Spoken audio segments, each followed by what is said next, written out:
ন্যাড়া পোড়ার সাথে এবার কুসুম সরকারকেও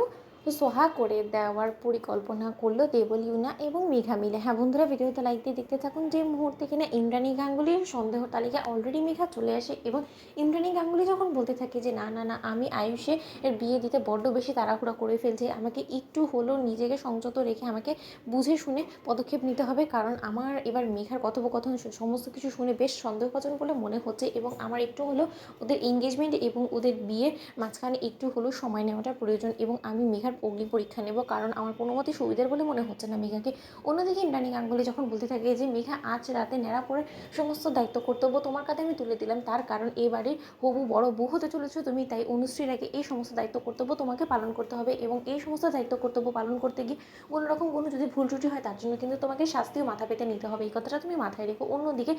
কুসুম যখন কিনা সমস্ত অ্যারেঞ্জমেন্টস অলরেডি করে ফেলে এবং সেখানেই যখন কিনা ইন্দ্রাণী গাঙ্গুলি আড়ালে দাঁড়িয়ে দেখে ফেলে যে মেঘার জায়গায় সমস্ত অ্যারেঞ্জমেন্টগুলো কুসুম করেছে, ঠিক সেই সময় ইন্দ্রাণী গাঙ্গুলি যখন মেঘাকে বলতে থাকে যে মেঘা, তোমাকে যে সমস্ত দায়িত্ব কর্তব্যগুলো দিয়েছিলাম ন্যাড়া পড়া জন্য, সে সমস্ত কিছু তুমি করেছো, নিজ হাতে করেছো তো, ঠিক সেই সময় ইন্দ্রাণী গাঙ্গুলির মুখের উপরে মেঘা যখন কিনা মিথ্যাচার করে বলতে থাকে যে হ্যাঁ হ্যাঁ মনি, সমস্ত কিছু দায়িত্ব নিয়ে আমি করেছি, এই সমস্ত কিছু তো আমারই হাতে গড়া, তুমি দেখে নাও, একবার মিলিয়ে নাও, আমার মনে হয় যে আমি সমস্ত কিছু তোমার চাহিদা অনুযায়ী আমি মেটাতে পেরেছি। ঠিক সেই সময় ইন্দ্রাণী গাঙ্গুলি যখন বলতে থাকে যে আবারও তুমি মিথ্যে কথা বলে নিজের জালে নিজেই ফেসে যাচ্ছ মেঘা, আমি আর কোনো মতে তোমাকে এত সহজে হাতছাড়া হতে দেবো না, তোমাকে তো এবার আমার চোখে চোখে রাখতে হবে। অন্যদিকে মেঘাকে সন্দেহভাজন বলে মনে হওয়া মাত্রই ইন্দ্রাণী গাঙ্গুলি যখন মেঘার উপরে নজর দিয়ে বসে থাকে, ঠিক সেই সময় হঠাৎ করে মেঘার ফোন বেজে ওঠা মাত্রই মেঘা যখন কিনা আড়ালে চলে যায় এবং দেবলীনার সঙ্গে কথা বলতে থাকে, ঠিক সেই সময় হঠাৎ করে দেবলীনা আর ছদ্মবেশ ধারণ করে যখন সেখানে এসে মেঘাকে টান দেয়, ঠিক সেই সময় ইন্দ্রাণী গাঙ্গুলি সেখানে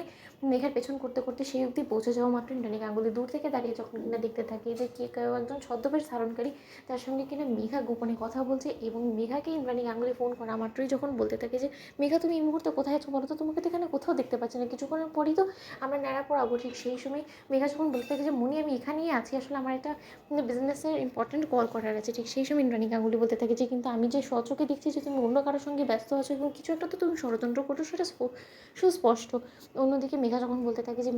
দেবলীনা, তুই এখানে কেন এসেছিস বলতো, তুই তো খুব ভালো করেই জানিস যে সমস্ত লোকেদের নজর আমার উপরে, যদি একবার কেউ তোকে আমার সঙ্গে দেখে ফেলে তাহলে কী ভাববে। ঠিক সেই সময় দেবলীনা যখন বলতে থাকে যে ন্যাড়া পোড়ার সঙ্গে আজকে কুসুমকে সোয়াহা করে দেওয়ার জন্য তুই এখানে এসেছি, তার জন্য সকল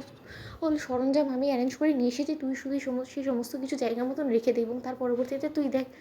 কী করে কুসুম সরকারকে আমরা জ্বর থেকে উপড়ে ফেলি এবং কেউ টেরও পাবে না, তুই সময় একদম ঘাবড়াস না তো। অন্যদিকে দেবলীনা মেঘার হাতে কেরোসিনের বোতল এবং লাইটার ধরিয়ে দিয়ে সেখান থেকে চলে যায়। তো বন্ধুরা, লাইক আমি শেয়ার করে সাবস্ক্রাইব করতে ভুলো না।